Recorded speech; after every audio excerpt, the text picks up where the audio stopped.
पहले संसदीय घोषित किए गए शब्दों पर संग्राम छिड़ा और अब संसद परिसर में धरना प्रदर्शन के रोक पर नई सियासत शुरू हो गई है। विपक्षी दल सरकार पर विरोध की आवाज को दबाने का आरोप लगा रहे हैं और संसद के मॉनसून सत्र में इस मुद्दे को जोर शोर से उठाने का मन भी बना रहे हैं।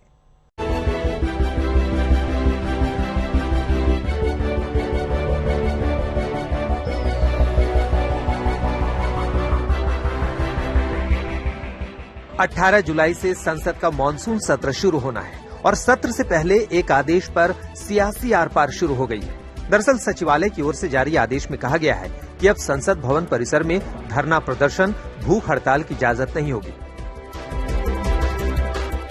इससे पहले तमाम शब्दों पर पाबंदी को लेकर पहले से सियासी लड़ाई छिड़ी हुई है।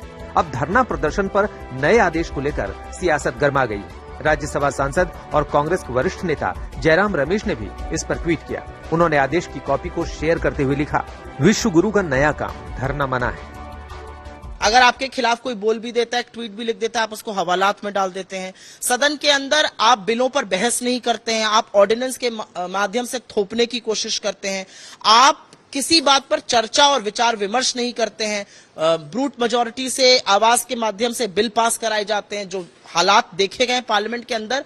और उसके बाद जब इस तरह के नोटिफिकेशंस आते हैं तो कहीं लगता है कि आज प्रजातंत्र और लोकतंत्र के जो प्रहरी हैं वही इसके सबसे बड़े भक्षक बन चुके हैं और इसलिए बात करनी जरूरी है, इसलिए बवाल है। बीते दिनों पहले एक असंसदीय शब्दावली की एक नई सूची आई।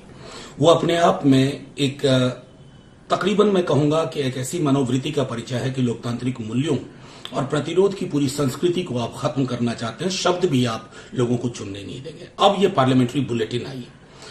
संसद में परिसर में लोग धरना नहीं दे सकते, प्रदर्शन नहीं कर सकते, अनशन नहीं कर सकते, क्या साहब रामधुन तक नहीं गा सकते। क्या बना रहे हैं आप आजादी के 75वें वर्ष में? कौन सी मिसाल लोकतंत्र को आप दे रहे हैं?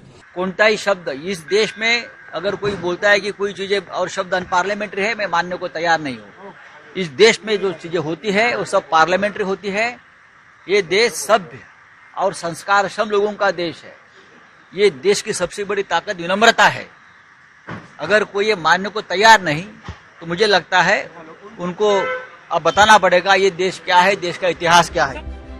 हालांकि शब्दों को लेकर नई गाइडलाइन और धरना प्रदर्शन को लेकर नए आदेश पर विवाद के बीच लोकसभा अध्यक्ष ओम बिरला ने सभी विपक्षी दलों से इसे नियमों के मुताबिक बताया और मुद्दे को तूल न देने की अपील की।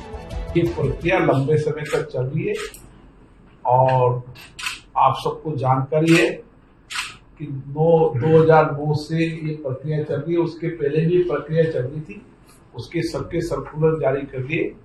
मेरा सभी राजनीतिक दलों से पुनः आग्रह है कि लोकसभा में या राज्य की विधानसभाओं में बिना तथ्यों के किसी भी तरह की राजनीतिक आरोप प्रत्यारोप से हमें बचना चाहिए।